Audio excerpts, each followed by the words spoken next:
할렐루야. 같이 한번 해볼까요? 새 사람을 입으라. 예, 오늘은 이런 제목을 가지고 에베소서 5번째 시간을 갖도록 하겠습니다. 언제부턴가 참 웃을 일이 많이 좀 없어진 그런 시대를 살고 있지 않나 이런 생각을 합니다. 예전에는 개그 프로그램 같은 거 참 우리나라가 예전에 유머 1번지부터 해갖고요. 그 공개 개그 프로그램들, 개그 콘서트 이런 게 굉장히 중흥을 이루었던 시대들이 있었습니다. 그래서 그때 참 그런 거 보고 많이 웃기도 하고 그랬는데 요즘 같은 경우는 뭐 자유민주주의 또 뭐 내 자유 또 내 권리 이런 걸 얘기하다 보니까 개그의 소재로 쓰이는 어떤 뭐 뚱뚱한 거, 뭐 남자, 여자, 뭐 빈부 이런 것들을 개그의 소재로 쓰기가 굉장히 조심스러운 그런 시대가 돼버리다 보니까 그런 전반적인 어떤 그 웃음의 시장도 위축이 된 것 같아요. 그래서 뭐 당장 개그 콘서트만 하더라도 우리 코로나가 빵 터지면서 예전에 2020년 6월 달에 1950회로 막을 내렸다가 또 최근에 작년에 다시 이제 그 1051회 이렇게 시작을 해가지고 그 명맥을 이어가는 것을 보게 됩니다. 제가요, 그 코로나 시국에 개그 콘서트가 더 이상 방영하지 않았을 때 한동안 개그맨들이 굉장히 방황했어요. 일자리를 다 잃어버리고 설 자리를 다. 그래서 이제 뭐 예능에 그 진출한 이런 사람들 좀 이름 있는 이런 개그맨들은 나름대로의 살 어떤 그 방책을 마련했지만 그렇지 않은 사람들은 굉장히 좀 어렵고 힘든 그런 시기를 보냈단 말이에요. 근데 그랬는데 혹시 뭐 이 자리에 계신 분들 보셨는지 모르겠지만 저는 이제 그런 거 보는 거 좋아하니까 그 이듬해 2021년도에 우리 코로나 때문에 뭐 다 공개 코미디 뭐 이렇게 방청하지도 못하는 그런 때에 계승자라는 프로그램을 했었습니다. 아무도 모르시죠? 저만 알아요. 이 계승자라는 프로그램이 뭐냐면 개그를 하는데 서바이벌로 하자.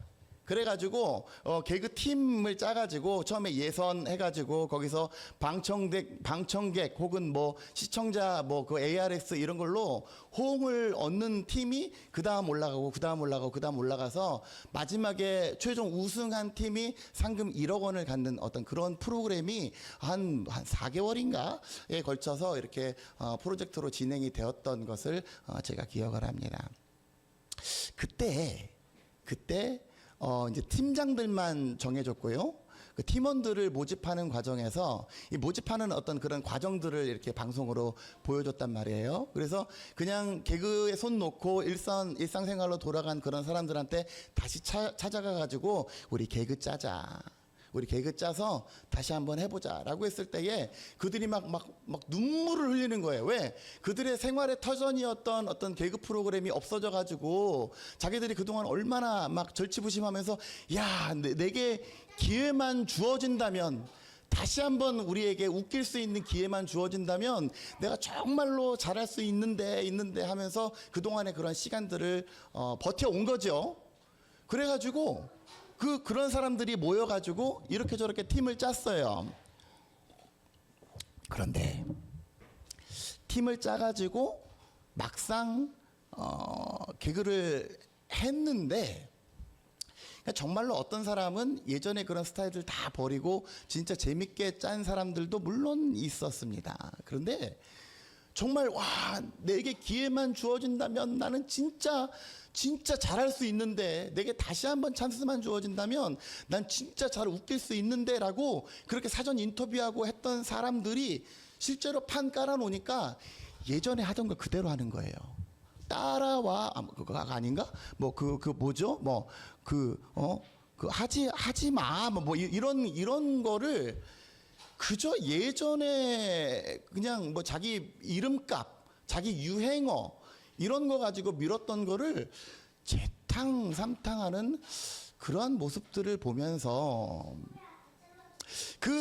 다시금 기회만 주어진다면 내가 정말 잘할 수 있는데 그 마음 자체는 물론 거짓이 아니고 그 마음 자체는 참일지 몰라도 그것에 대해서 내가 예전에 어떤 내가 웃겼던 개그 방식, 내가 웃겼던 사람들에게 뻔히 읽히는 그런 개그 패턴을 버리지 않고 완전히 새 판을 짜지 못한 그들의 개그에는 패착이 있었습니다. 정말 나는 내게 기회만 오면 정말 잘할 수 있고, 나는 예전에 개콘이 문 닫은 이유가 뭐예요? 이제 사람들에게 이제 그 개그의 패턴이 뻔한 거예요. 웃음의 소재가 뻔한 거예요. 그러니까 정말로 새로운 기회를 얻었을 때에는 정말로 예전에 했던 거, 예전에 하던 방식, 이게 아니라 새로운 방법을 가지고, 뭔가 다른 방법을 가지고 기존에 밀었던 유행어 이런 거 다 말고 새로운 내가 되어서 새롭게 나가야 되는데, 그렇게 한 사람들도 있었어요. 정말 예전에 와, 저 사람이 저렇게 웃겼었나 했을 정도로. 그래서 신인 개그맨이라든지 예전에 그 당시에 무명에 가까웠던 사람들이 막 그렇게 막 순위권 안에 들고 했던 것을 우리가 보게 됩니다. 뭘 의미합니까? 우리는 항상 내 자신의 삶을 평가해 볼 때에, 나는 내 삶이 좀 바뀌면 좋겠네, 내 삶 가운데 좀 찬스가 오면 나는 그 찬스를 좀 잘 잡고 싶네, 이런 생각들은 누구나 다 하고 있어요. 그런데 우리의 삶 가운데 얼마나 실질적인 변화가 있는지, 내 삶 가운데 내가 이전에는 내가 잡지 못했던 찬스를 잡기 위해서는, 이전에는 하지 못했던 또 다른 나를 만들기 위해서는 지금까지 하던 방식은 아닌 거죠. 신앙생활도 내가 그동안에 이렇게 걸어왔는데 나는 여전히 하나님을 만나지도 못했고, 나는 여전히 예수 그리스도를 체험하지도 못했다면, 우리는 주 안에라고 하는 바운더리 안에는 있을지 몰라도 지금의 패턴으로는 안 된다는 겁니다. 근데 여러분, 세상에 놀리는 냉철에서 요즘에 뭐 우리 당근마켓 그러지 않습니까? 당근마켓 주로 뭐 팔아요? 중고 팔아요. 중고, 새 것 같은 중고. 그 새 거도 이거를 안 뜯어도 당근마켓에서 팔면 새 값을 못 받아요. 왜? 어쨌든 유통이 돼가지고 사람들이 새 거라고 생각을 안 하니까. 근데 성경은 우리 가운데 기가 막히게 당신은 새 것이 될 수 있는 찬스를 내가 주겠습니다라고 우리 가운데 초청하는 것을 보게 됩니다. 미리 보면 오늘 주보 한번 보세요. 주보 한번. 주보 보시면 우리 김영환 성도님 주보 있으시죠? 요거 여기 보시면 금주의 한 구절이라고 되어 있습니다. 금주의 한 구절 다 같이 시작.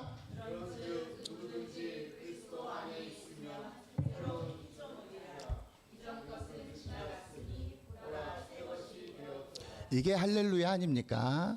여러분, 우리는 다 죄인이고 다 허물 많고 다 그저 그런 사람이라 신앙생활 해도 여전히 그냥 죄인으로 낙인 찍히면 그게 무슨 의미가 있겠어요. 그러나 성경은 우리 가운데 온전히 그리스도 안에 거하면 우리는 새로운 피조물, 신상, 새로워진 나로 될 수 있는 기회를 우리 가운데 제공해 주겠다라고 약속을 하고 있는 것을 보게 됩니다.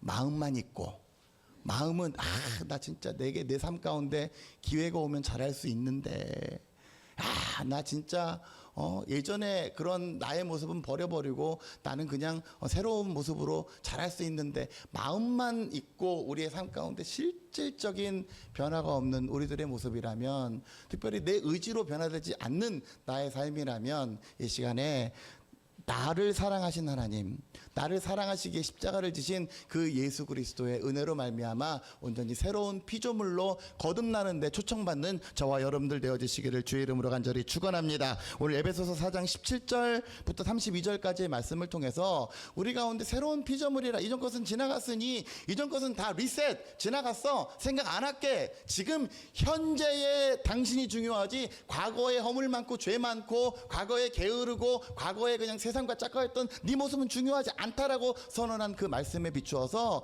우리 가운데, 그러면 과거도 물론 중요하지만 이제 앞으로 살아갈 날이 더 중요하지 않습니까? 오늘 이 시간 이후에 나의 삶이 더 가치 있는 삶으로 바뀐다면, 그리고 그래서 내가 그렇게만 될 수가 있다면 그거야말로 얼마나 아름다운 일입니까? 어떻게 하면 그렇게 될 수 있는지 오늘 성경의 말씀에 비춰보면서 함께 은혜를 나누고자 합니다. 17절, 그러므로 내가 이것을 말하며 주 안에서 증언하노니 이제부터 너희는 이방인이 그 마음에 허망한 것으로 행함같이 행하지 말라. 성경에는 이방인이라고 하는 개념이 나오는데 쉽게 얘기하면 교회 다니는 사람, 교회 안 다니는 사람 이렇게 쉽게 이렇게 이분법적으로 나누면 됩니다. 성경에서 말하는 이방인은 하나님을 모르는 세상 사람들. 그래서 하나님을 모르는 세상 사람들은 그 마음에 헛된 것, 허무한 것 이런 것으로 행하는데 너희는 그렇게 행하지 말아라. 그들의 총명이 어두워지고 그들 가운데 있는 무지함과 그들의 마음이 굳어짐으로 말미암아 딱딱해짐으로 말미암아 하나님의 생명에서 떠나 있도다. 여러분 가끔 우리 그 이승우가 예전에 물고기 이런 거 분수 이런 걸 좋아해 가지고 이렇게 분수나 이런 데를 가면 항상 이렇게 애가 쫄래쫄래 가고 그랬어요. 와 저기 오리다, 저기 악어다 막 그런단 말이에요. 근데 실제로 보면 오리 모양은 있는데 악어 모양은 있는데 애가 움직이질 않아요. 그거 왜 그렇습니까? 조각이기 때문에 그래요. 조각이고 그 안에 아무런 생명이 없기 때문에 그래요. 그러니까 생명이 없는 건 아무리 모양이 있어도 그냥 그거는 그런 거예요. 근데 예전에 또 어느 어디죠? 부여를 우리가 가가지고 어떤 연못에 갔는데 와 오리다. 근데 애가 오리가 안 움직여. 그래갖고 저것도 모양인가? 또 애가 이렇게 움직여요. 생명이 있는 거, 생명이 있는 거. 여러분 우리 가운데 아무리 좋은 모양, 아무리 화려한 모양, 아무리 겉으로는 찬란하고 빛나고 이러한 것들이 있더라도요, 이 세상 가운데 생명 없는 것들이 참 많이 있습니다. 우리가 세상 가운데 추구하는 것들이 때때로 그 생명 없는 것을 잡기 위해서 나 저거라도 가져갈래, 나 저거라도 좋아. 생명 없는 것을 추구하는 것, 이것이 세상의 논리라는 거예요. 그들의 총명이 어두워지고 그들 가운데 있는 무지함과 그들의 마음이 굳어짐으로 말미암아 하나님의 생명 가운데 떠나 있는 사람. 그래서 어떻답니까? 19절. 그들은 감각 없는 자가 되어서 자신을 방탕함에 방임했다. 방탕함 가운데 내버려 두었다. 그래서 모든 더러운 것들을 욕심으로 행한다. 이게 누구래요? 이게 세상 사람들. 하나님을 알지 못하는 세상 사람들은 이렇게 행한대요. 세상 가운데 그저 욕심대로, 그저 내 눈에 보기 좋은 대로, 그저 내 입에 즐거운 대로, 예? 그 안에 생명이 있든 없든 그건 중요한 게 아니라 그냥 화려하면 불나방처럼 뛰어들고 허무한 것 쫓아다니고, 이것이 세상 사람들의 패턴이고 이것이 우리가 섞여 사는 세상의 패턴이고, 그 때문에 우리도 세상 가운데 이러한 모습으로 살아갈 때가 참 많이 있습니다. 그러니까 여기서 실패가 오는 거죠. 우리는 그리스도인인데, 분명히 그리스도인인데 세상 가운데서 이러한 모습으로 살다 보니까 누구든지 그리스도 안에 있으면 새로운 피조물이라고 선언을 했는데 그리스도 안에 있어서 피조물이 되지 못하는 거예요. 왜? 우리의 삶은 나 달라지고 싶은데, 나 생명 얻고 싶은데, 새로워지고 싶은데 하면서도 여전히 옛날에 하던 거 그대로 하니까, 여전히 예수 믿어도 술 담배 다 하고 음담패설 다 하고 여전히 다 하니까, 그러니까 새로워지지 못하는 겁니다. 마음은 하나님, 내게 만약에 찬스만 내가 주어진다면, 지금의 이때까지의 나 말고 새로운 나로 한번 승부를 걸어보고 싶은데, 내가 찬스만 주어진다면, 항상 그렇게는 얘기하지만 실질적으로 우리는 여전히 옛사람 가운데 머물러 있다면, 여전히 옛날에 밀던 유행을 그대로 밀고 있는 나의 모습이라면 우리는 궁극적인 변화를 꾀할 수가 없습니다. 20절 뭐라 그래요? 오직 너희는 그리스도를 그렇게 안 배웠어. 우리의 신앙 가운데 생명이 없는 것을 추구하라고 그렇게 배우지 않았어. 방탕함과 술 취함과 더러운 거, 이런 거에 우리 자신을 그냥 내버려 두라고 이렇게 배우지 아니했어. 21절, 진리가 예수 안에 있는 것 같이 너희가 참으로 그에게서 듣고 또한 그 안에서 가르침을 받았을진데, 그러면 그 가르침을 받고 매주마다 우리가 설교로 가르침을 받고 말씀과 기도로 우리가 주의 뜻을 아는 우리들은 어떻게 살아야 되느냐 이거죠. 22절, 너희는 유혹의 욕심을 따라 썩어져가는 구습을 따르는 옛사람을 벗어버리고 오직 너희의 심령이 새롭게 되어 하나님을 따라 의와 진리의 거룩함으로 지으심을 받은 새 사람을 입으라. 여러분, 제가 저는 머리가 참 나쁜 편인데요, 그럼에도 불구하고 말씀 구절을 좀 많이 외우는 편입니다. 어떻게 이 머리 나쁜 이 목사가 말씀을 많이 외울 수가 있을까요? 많이 읽어봐서 그래요. 입으로 많이 해봐서 그래요. 여러분들도 같이 한번 해봤으면 좋겠습니다. 22절, 23절, 24절, 너희는 유혹을 따라 썩어져가는 옛 사람을, 구습을 따르는 옛 사람을 벗어버리고 오직 너희의 심령을 새롭게 함으로 말미암아 하나님을 따라 의와 진리의 거룩함으로 지으심을 받은 새 사람을 입으라. 다 같이 시작. 다시요. 시작.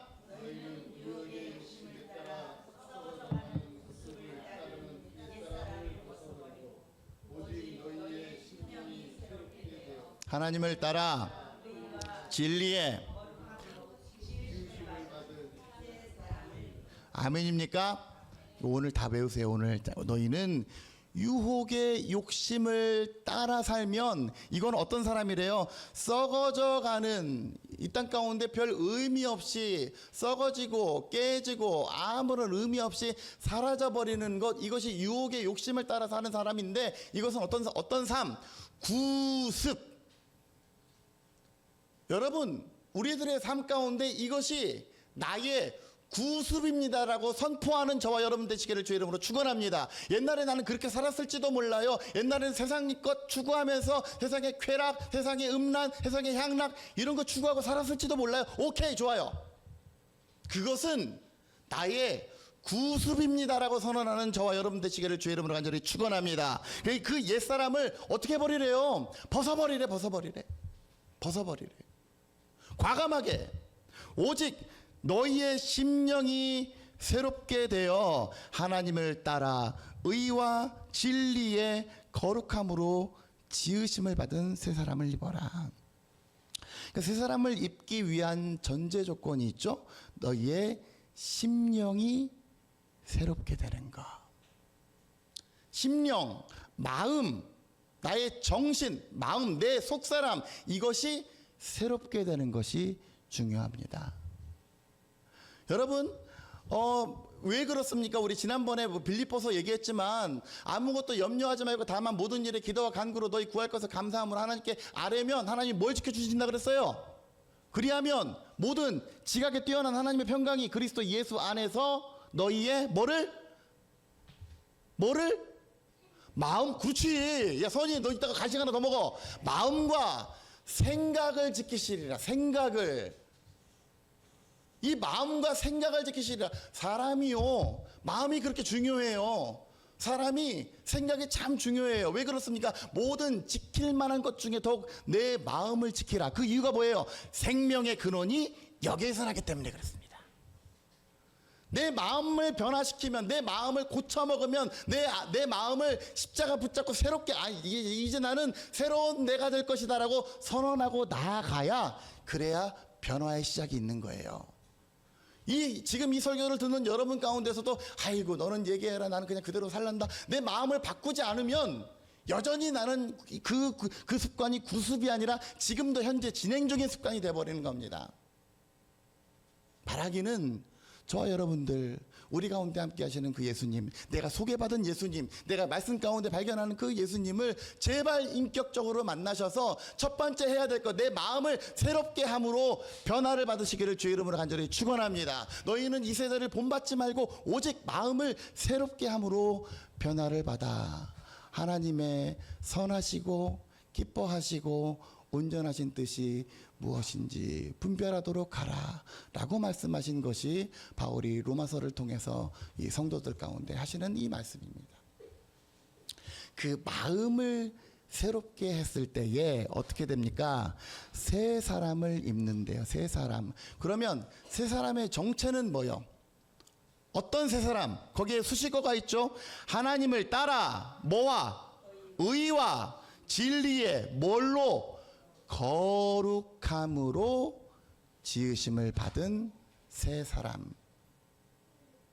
이게 그리스도인이 추구해야 될 삶입니다. 거룩함. 그러니까 지금 세 사람을 입으라, 제가 이렇게 그 제목을 썼는데, 세 사람을 입으라 그래놓고 내가 나한테 그렇게 질문해 보세요. 나는, 내 삶은 거룩함이 있는가? 내 삶은 거룩함으로 구별되었는가? 그러니까 저도 참 부끄럽고 창피한 목사죠. 가끔 살다 보면 제가 목사라 그러면 그래요? 깜짝 놀랄 때가 많이 있어요. 그 말은 뭐 여러 가지 뜻으로 해석이 될 수도 있겠지만 그만큼 목사답지 못하. 이 목사다운 건 약간 그래도 이렇게 할렐루야 그러고 말이죠. 약간 그 뭐 그런 그 전형적인 모습이 있지 않겠습니까? 그렇지 못하다라고 하는 어떤 뜻일 수도 있겠는데, 여러분, 성도가 거룩하다라고 하는 건 결국은 어떤 의미입니까? 다른 사람들이 우리 아무개 집사님, 아무개 권사님, 아무개 성도님을 봤을 때에 나 교회 다닙니다 그러면 오 그래 그런 거 같았어 그러면 거룩한 거예요. 나 교회 다닙니다 그래? 진짜? 오 쇼킹 이러면 안 되는 거예요. 나 권사입니다 그래서 진짜? 어떻게 된 거야? 이러면 여러분 바라기는 저와 여러분들이 하나님 앞에서 거룩함을 덧입는 성도들의 삶이 되시기를 주의 이름으로 간절히 축원합니다. 술자리에는 거룩함이 있을 수 없겠죠. 음행의 자리에는 거룩함이 있을 수 없겠죠. 각종 패설의 자리에는 결국 거룩함이 있을 수 없습니다. 여러분, 거룩함으로 지으심을 받은 새 사람을 입으라고 했는데, 그럼 뭐 이게요 여러분, 교회가 성도들이 설교를 듣고 아멘을 하는데도 불구하고 구체적으로 내 삶 가운데 아무런 변화가 일어나지 않는 이유가 무엇인가 가만히 생각을 해보니까, 여러분 새 사람을 입으시기를 축원합니다. 여러분도 새 사람이 되시기를 축원합니다. 기도합시다. 이러면 안 돼요. 해보니까 거기에서 끝나버리면 안 돼요. 새 사람을 입는다, 거룩해야 된다, 여기에서 그냥 끝나버리면, 그냥 추상적인 외침으로 끝나버리면 우리의 삶 가운데는 아무런 변화가 일어나지 않습니다. 그러면 구체적으로 우리가 새로운 삶을 입어서 하나님 안에서 이후의 삶을 새로운 삶의 내용으로 바꿔나간다고 하는 건 과연 뭘 의미하는 것인지 25절부터 보세요. 그런즉 거짓을 버리고, 여러분 입만 열면 거짓말하는 사람이 거룩하겠습니까? 거짓을 버리고 각각 그 이웃과 더불어 항상 참된 것을 말하라. 왜? 이는 우리가 서로, 지난번에 그리스도의 몸의 각 부분이라 그랬죠. 서로 유기체로 연결되어 있기 때문에 그렇다. 분을 내어도 죄를 짓지 말며. 여러분 저는 참 이 구절의 은혜를 많이 받습니다. 분을 내어도 죄를 짓지 말며. 저 같은 다혈질의 에이비 형이 세상 살아가는데 아무리 목사로 살아가도요 화를 안 낼 수가 없어요. 예? 그러니까 성경이 너무나 다행인 건, 성경은 절대로 화내지 마십시오 이렇게 얘기 안 해요. 화를 내는 것까지는 오케이. 왜? 그것도 사람의 본성이니까. 내는 것까지는 오케이인데 적어도 죄를 짓지는 말아라. 화를 낼 수는 있겠지만 그것이 죄로 연결되게 하지는 말아라. 얼마나 할렐루야입니까? 저 화를 얼마나 많이 내는지 몰라요. 엊그저께도 우리 드럼 교실 6학년짜리 이렇게 하는데 그냥 오랜만에 봤는데 어찌나 화딱지가 나는지 그냥 계속 뭐라고 하고. 화를 안 낼 수는 없어요, 사람이. 그런데 그 화를 내는 현상이 죄로 이어져서는 안 됩니다.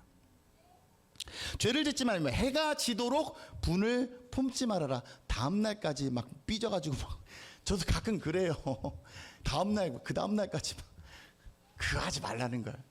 왜? 그러면 결국은 그 자기 삶만 더 피폐해져요. 여러분 제가 누군가를 미워해가지고 막 화가 나고 혼자 막 속상한다고 했을 때에 상대방은 모르죠. 내가 미워하는지 아는지 알지 모르겠지만 누구의 영혼만 갉아먹는 거야? 결국 자기 영혼만 갉아먹는 거야. 왜?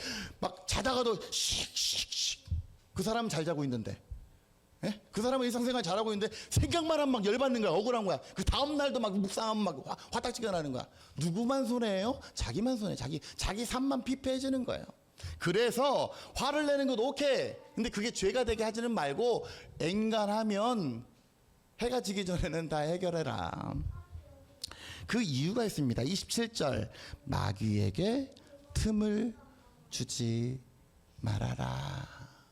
우리들의 삶이 거룩하기 위해서는 우리는 뭐 나중에 에베소서 6장에서도 얘기하겠지만 하나님의 전신갑주, 하나님의 영으로 이게 포장되어져 있는 그러한 삶을 살아야, 그래야 마귀에게 틈을 주지 않습니다. 마귀에게 틈을 조금이라도 준다는 건 결국은 우리의 삶이 전체적으로 다 무너진다는 것을 의미해요. 제가 재작년에 우리 애들 여름 수련회 데리고 오션월드로 갔었죠. 그래가지고 제가 이제 애들 뭐 이렇게 하려다 보니까 오션월드에서 뭐 아이들 뭐 사진도 찍어주려고 하고, 그래서 이 핸드폰을 방수팩에다가 넣어가지고 가지 않았겠습니까? 저는 그 방수팩을 정말 철떡같이 믿었어요.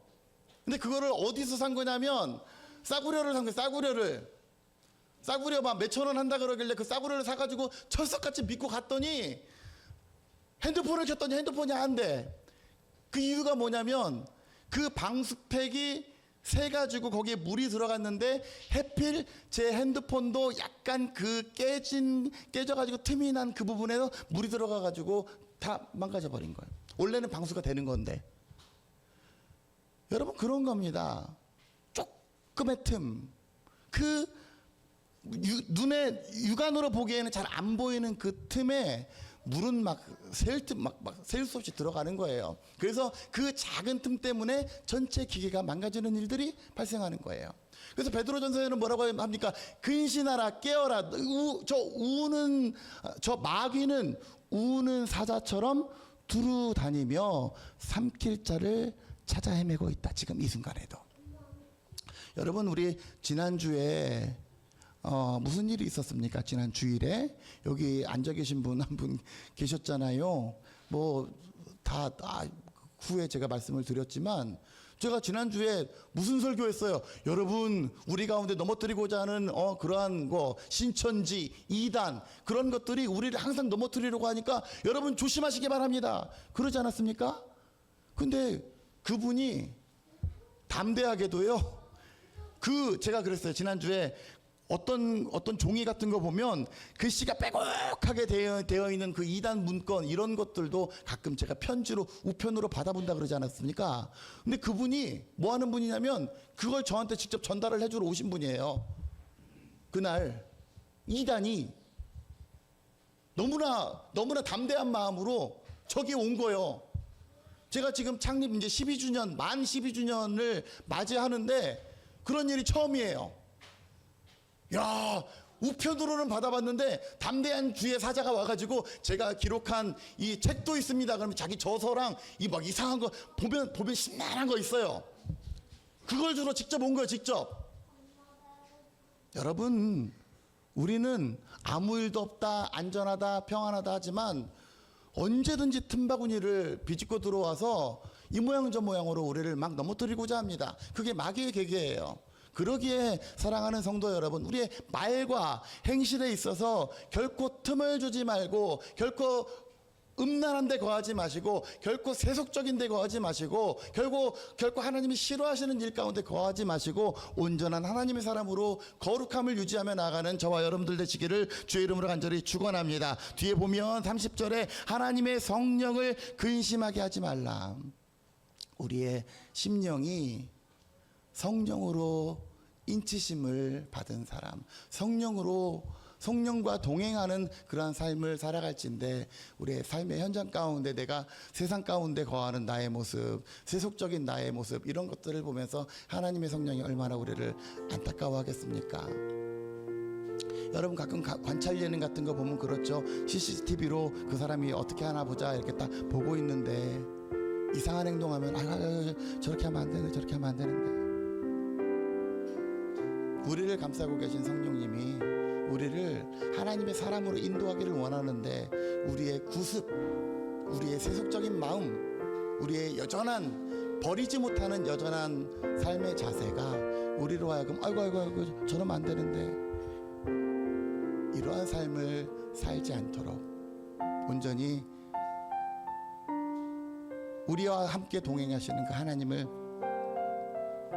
삶 가운데 온전히 붙잡고 나가는 우리 모두가 되게 될 때에 그런즉 누구든지 그리스도 안에 있으면 새로운 피조물이라 이전 것은 지나갔으니 보라 새 것이 되었도다 라고 하는 이 말씀이 단순히 고린도 후서 5장 17절에 기록된 그래서 내가 들어본 내가 아는 그 말씀이 아니라 오늘날 나의 삶 가운데 내가 스스로 선포할 수 있는 온전한 하나님의 말씀이 되시기를 주의 이름으로 간절히 축원합니다. 그러한 새로운 소망을 입고 나아가는 우리 모두가 되시기를 주의 이름으로 간절히 축원합니다.